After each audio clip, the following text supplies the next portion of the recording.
The conversation with Mikatekiso Kubayi, who's a senior researcher at the Institute for Global Dialogue, associated with UNISA, and research fellow at the Institute for Pan-African Thought and Conversation at the University of Johannesburg. For more, very good evening to you. Thank you so much for your time. Perhaps let's start with what we just heard, the criticism around UN Secretary General Antonio Guterres attending the summit in Russia. What is your perspective?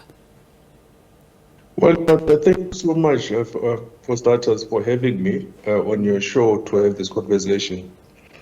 Well, you have to look at the role of the Secretary General in the context, of what the United Nations is to multilateralism. BRICS, is very much, a player, in multilateralism, or at least the multilateralism that many want to see happen, right? If you talk about reforms, of multilateralism, BRICS is very much there.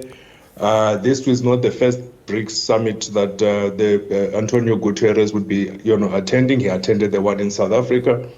And he attends, FOCAC, he attends, many engagements, multilateral fora engagements across the globe, regardless, of where, they actually occur, because that's his mandate, that's his job, as Secretary General.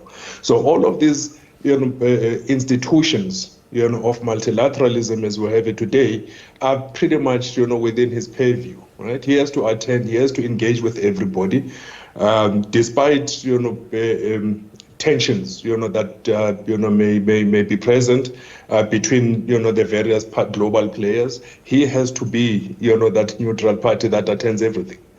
And engages, with everybody regardless. Yeah. This summit is seen as the largest since event Russia has hosted in several years. President Cyril Ramaphosa's bilateral meeting with President Vladimir Putin, where he reaffirmed Pretoria's ties with Moscow, has certainly now exposed the inherent intra-GNU divisions on foreign policy. And with the GNU deeply divided over this matter, how significant is South Africa's friendship with Russia?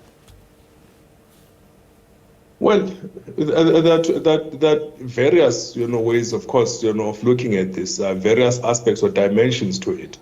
On the first one, you will recall President, first cited the history, associated with Russia-South Africa relations. Dating all the way back to the struggle for liberation, and so on, and it has, sustained, in that fashion, since. There's another one that says, okay, fine, we no longer in a period of struggle. We in a world, that has to abide by, common rules for everybody, international law, and there's this matter with Ukraine, right? Yeah. Now, obviously, the whole world, understands, the politics at play here. You've got great power competition, playing itself out. You've got Western, economies, Western powers in, a particular battle with Russia, not only Russia, with also China. You've got, some entities that, support, that, have an affinity, for those positions, held by, Western powers, affinity for some of those politics. That is all well and good. But the reality is, Russia and South Africa have had, relations, for the longest of time. And, those have not, been, reduced or, undermined or, compromised, in any real material way. Over the years, and they remain strong. The ability for South Africa to trade with Russia, however, has been, significantly impacted, of course, by sanctions, and by, restrictions, and the likes. But nonetheless, the relations remain strong. They're undeniable. You can't say South Africa and Russia do not have, those strategic relations. They've been there for a long time. Yeah. As you speak about sanctions, Yeah. As you speak about sanctions, we heard President Ramaphosa also calling for world peace, but silent on the Russia-Ukraine war. We can't ignore that this summit is being held at a time when the Kremlin is locked in a war on Western-backed Ukraine. How should that be interpreted, the silence, at a time like this? Well, I'm not too sure if there's a silence. Yeah. Right? You will recall that South Africa participated in an effort by African countries to engage both Russia and Ukraine, on this matter. And in fact, there are many that actually even said, "But what are these Africans thinking?" Right? They must mind their own business, stay there, in their lane in Africa, and so on and so forth. Right? But yet here you have, African countries saying that, hang on, we are concerned. There's this issue. We want peace. This thing is impacting on our economies. It's impacting on our food supply, food security, and so on. Right? There has not been a silence.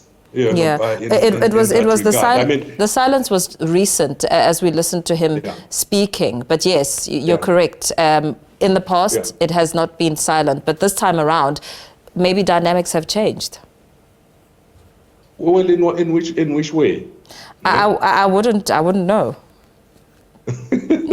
Yeah, well, I mean, it certainly would be, interesting to find out from him, if, such, dynamics have, in fact, changed. Yeah. I do not, see, anything that has happened between the time of the trip by African heads of state to Ukraine and Russia and now.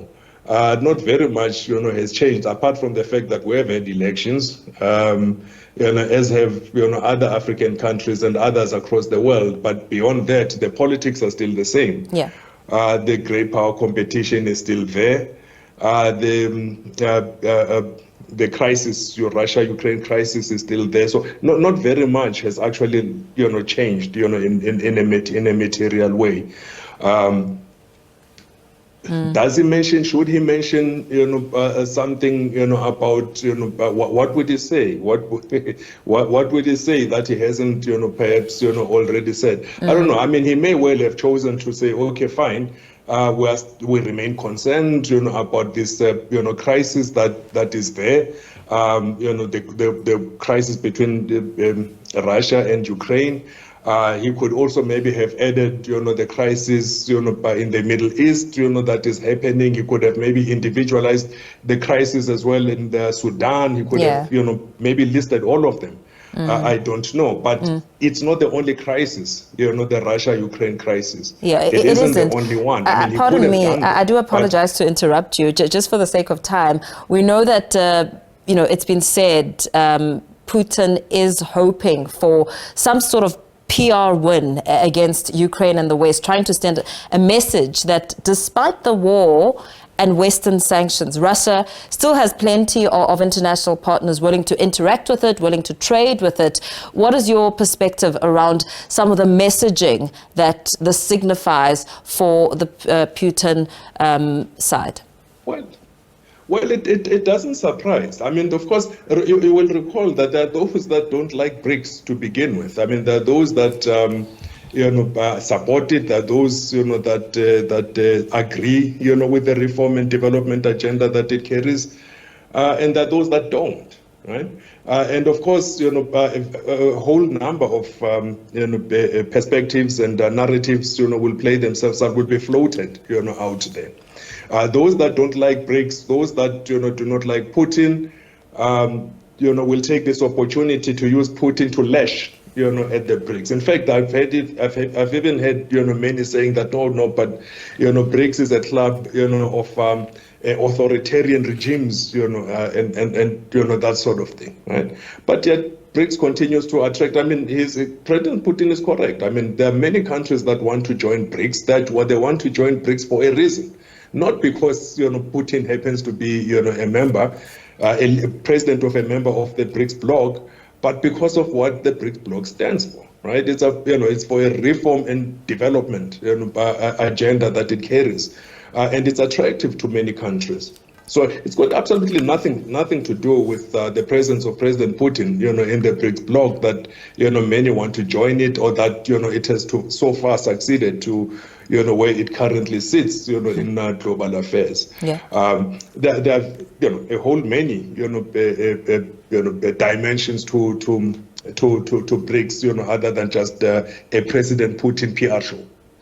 Absolutely. Thank you so much for speaking to us this evening, helping us make sense of the significance of the summit in Russia. That was Mikatekiso Kubayi, who is a senior researcher at the Institute for Global Dialogue, giving us a sense of that leading story.